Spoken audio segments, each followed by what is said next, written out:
First, remove the drywall trim from the unit by loosening the screws as shown.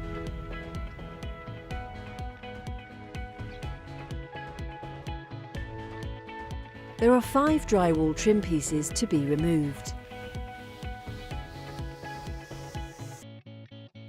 Attach the first side panel by hooking the 4 screws on the panel into the keyholes on the unit as shown.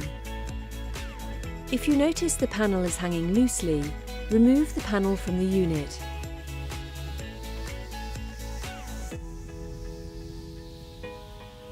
Pre-tighten each of the 4 screws.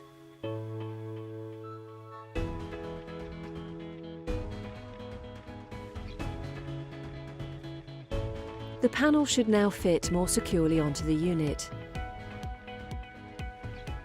Repeat this process for the other side.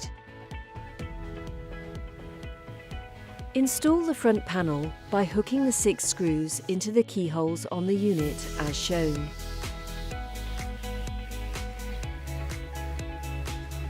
Reach inside the unit and tighten the screws using the provided offset screwdriver to secure the panel in place. Make sure to tighten all 6 screws.